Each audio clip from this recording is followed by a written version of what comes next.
Hello बच्चों, welcome to let's learn with Rajiv sir. आज हम लोग सेल की जर्नी में आगे बढ़ते हैं और बात करते हैं गोल्गी कॉम्प्लेक्स के बारे में। अब गोल्गी कॉम्प्लेक्स की अगर हम लोग बात करें तो गोल्गी कॉम्प्लेक्स की डिस्कवरी करने वाले जो साइंटिस्ट थे वो एक इटालियन न्यूरोलॉजिस्ट थे। क्या थे? न्यूरोलॉजिस्ट। न्यूरोलॉजिस्ट का मतलब ऐसे साइंटिस्ट जो नर्व सेल या न्यूरॉन के बारे में जो है वर्क कर रहे थे। तो न्यूरॉन के बारे में वर्क करते समय उनको बर्न आउल और कैट की जो नर्व सेल होती है, मतलब श्वेत उल्लू, सफेद उल्लू की नर्व सेल में उन्होंने सबसे पहले कुछ स्ट्रक्चर को देखा और उसको देखने के बाद वो पहले डिक्टियोसोम के नाम से या एडियोसोम के नाम से जाना जाता था, लेकिन जब उन्होंने देखा तो उनके ऑनर में उसका नाम रख दिया गया गोल्गी कॉम्प्लेक्स या गोल्गी एपरेटस। तो गोल्गी एपरेटस को देखने वाले जो न्यूरोलॉजिस्ट थे उनका नाम था कैमिलो गोल्गी। इन्होंने 1898 में सबसे पहले श्वेत उल्लू, सफ़ेद उल्लू और कैट की नर्व सेल, बिल्ली की नर्व सेल में देखा था गोल्गी कॉम्प्लेक्स को। अगर गोल्गी कॉम्प्लेक्स के स्ट्रक्चर को देखें हम लोग तो गोल्गी कॉम्प्लेक्स के स्ट्रक्चर में पाई जाती हैं फ्लैटेंट ये ट्यूब्यूल्स पाई जाती हैं जो जिनका स्टैक होता है 4 से 8 सेल। कितना? देखो 4 से 8 सेल मिल करके ये एक स्टैक बनाती हैं। तो यहाँ पर भी 1 2 3 4 4 सेल बनी, मतलब 4 सिस्टर्न बनी हुई हैं। इनको क्या कहा जाता है? सिस्टर्नी। ये जो फ्लैटेंट सैक है, इन फ्लैटेंट सैक को कहते हैं सिस्टर्नी।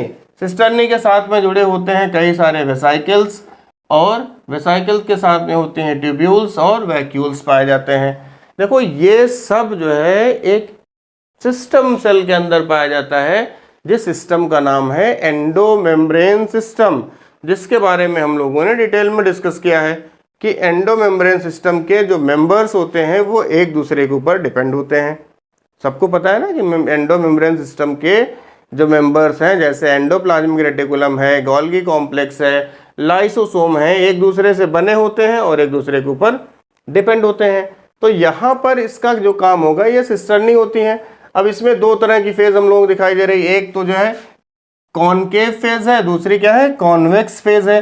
तो कॉनकेव फेज को हम लोग कहते हैं सिस फेज। जो कॉन्वेक्स फेज होती है इसको कहा जाता है ट्रांस फेज।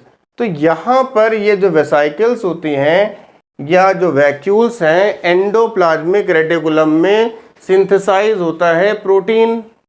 एंडोप्लाज्मिक रेटिकुलम में प्रोटीन बनता है और वो प्रोटीन वेसाइकल में पैक हो गया और पैक हो करके आता है इस एंडोप्लाज्मिक रेटिकुलम के पास में पाए जाने वाले गोल्गी कॉम्प्लेक्स के पास में। देखो जब गोल्गी कॉम्प्लेक्स के पास में आया तो गोल्गी कॉम्प्लेक्स क्या करेगा? इसका मॉडिफिकेशन करता है, इसको मॉडिफाई करेगा।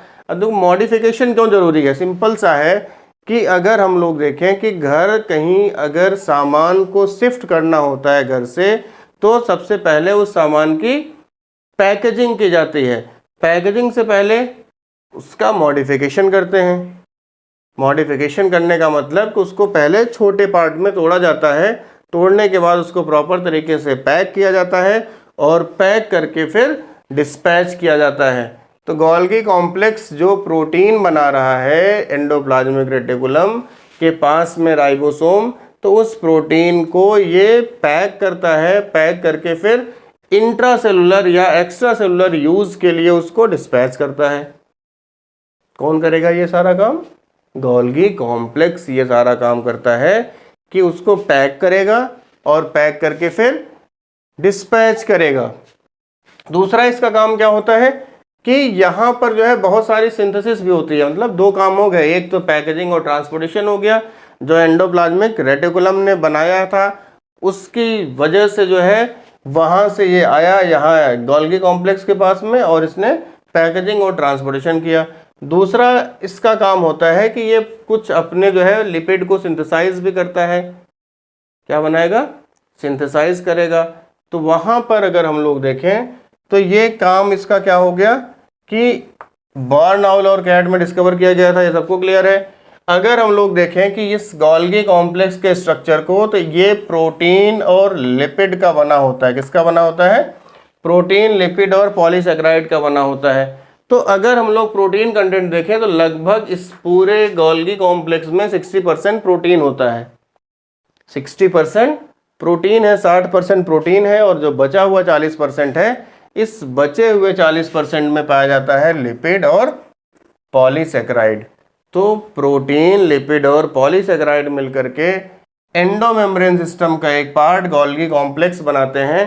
तो गोल्गी कॉम्प्लेक्स कैमिलो गोल्गी के ऑनर में इसका नाम रखा गया। प्लांट में इसको डिक्टियोसोम कहते हैं, इडियोसोम भी कहा जाता है। तो अलग अलग तरह के इसके नाम होते हैं। अगर हम लोग इस गोल्गी कॉम्प्लेक्स की फंक्शन की बात करें तो फंक्शन पहला इसका होता है packaging and transportation of the material. मतलब कि सेल के अंदर जो मटेरियल सिंथेसाइज हो रहा है, बन रहा है, उस मटेरियल को पैक करना, और पैक करने के बाद चाहे वो इंट्रासेलुलर ट्रांसपोर्टेशन हो या फिर एक्स्ट्रा सेलुलर, मतलब प्लाज्मा मेम्ब्रेन तक पहुंचा देगा, वहां से फिर वो निकल करके बाहर जाएगा। तो ट्रांसपोर्टेशन में हेल्प करता है ये गोल्गी कॉम्प्लेक्स। दूसरा इसका सबसे इंपॉर्टेंट काम देखो यहाँ पर क्या है, ग्लाइकोसाइडेशन करता है। मतलब कि ये लिपिड के साथ में ग्लूकोज मिला देता है। क्या करेगा, ग्लूकोज और लिपिड को मिला करके ग्लाइकोलिपिड बनाएगा। मोस्ट इंपॉर्टेंट क्वेश्चन, ये क्या करेगा, ग्लाइकोलिपिड बनाता है, ग्लाइको प्रोटीन बनाता है। मतलब ग्लूकोज के साथ में लिपिड को मिलाएगा तो ग्लाइकोलिपिड बनेगा, ग्लूकोज के साथ में प्रोटीन को मिला करके ग्लाइको प्रोटीन का फॉर्मेशन करता है गोल्गी कॉम्प्लेक्स। प्रोटीन बन के साथ में जो है ये ग्लाइको प्रोटीन बना रहा है लिपिड के साथ में। अब ये प्रोटीन और लिपिड कहाँ से आया है, ये प्रोटीन और लिपिड आया है ER से। याद होगा आपको कि जो ER है, एंडोप्लाज्मिक रेटिकुलम है, वो दो तरह का है। एक है स्मूथ ER, चिकना है तो चिकनी चीज बनाएगा, स्मूथ है तो स्मूथ। लिपिड क्या होता है, फैट, स्मूथ होता है ऑयल, स्मूथ होता है चिकना होता है तेल। तो स्मूथ एंडोप्लाज्मिक रेटिकुलम से लिपिड बनता है। रफ एंडोप्लाज्मिक रेटिकुलम रफ बनाएगा तो प्रोटीन बनाता है। तो ये जो एंडोप्लाज्मिक रेटिकुलम से जो प्रोटीन बना है और लिपिड बना है, उसको ये ग्लाइकोलिपिड और ग्लाइकोप्रोटीन में कन्वर्ट करता है। इतना समझ में आया कि ग्लाइकोलिपिड और ग्लाइकोप्रोटीन का फॉर्मेशन गोल्गी कॉम्प्लेक्स में हो रहा है। इसके अलावा ये क्या करता है कि एनिमल्स की अगर हम लोग बात करें तो एनिमल्स में जो स्पर्म का एक्रोसोम होता है, उस स्पर्म के हेड में पाया जाता है एक्रोसोम, और एक्रोसोम का फॉर्मेशन करता है गोल्गी कॉम्प्लेक्स। तो एनिमल स्पर्म के एक्रोसोम का फॉर्मेशन करता है गोल्गी कॉम्प्लेक्स। दूसरा, हाइड्रा में निमेटोसिस्ट पाई जाती है, जो कैरेक्टरिस्टिक है हाइड्रा की कैरेक्टरिस्टिक है निमेटोसिस्ट, और इस निमेटोसिस्ट का फॉर्मेशन भी गोल्गी एपरेटस करता है। एंडोमेम्ब्रेन सिस्टम का पार्ट एंडोप्लाज्मिक रेटिकुलम से बना गोल्गी कॉम्प्लेक्स से बनता है लाइसोसोम्स। तो ऐसे वेसाइकिल, देखो लाइसोसोम भी है क्या, ये एक सिंगल मेम्ब्रेन बाउंड स्ट्रक्चर है, और इस सिंगल मेम्ब्रेन बाउंड स्ट्रक्चर के अंदर भरा होता है हाइड्रोलिटिक एंजाइम। ऐसा एंजाइम जो डाइजेस्टिव होता है, डाइजेस्ट कर देता है सेल के कंपोनेंट को या फॉरेन बॉडी को। तो ये उस वेसाइकिल का सिंथेसाइज मतलब फॉर्मेशन भी कर रहा है। इसका मतलब जो प्राइमरी लाइसोसोम्स होते हैं, लाइसोसोम्स को बनाने का काम भी करता है गोल्गी कॉम्प्लेक्स। तो एंडोमेम्ब्रेन सिस्टम का पहला पार्ट एंडोप्लाज्मिक रेटिकुलम, दूसरा गोल्गी कॉम्प्लेक्स, और तीसरा जो इसका पार्ट होता है वो है लाइसोसोम्स। तो लाइसोसोम्स के बारे में हम लोग पढ़ेंगे अगले लेक्चर में। तब तक आप पढ़ते रहिए और खुश रहिए।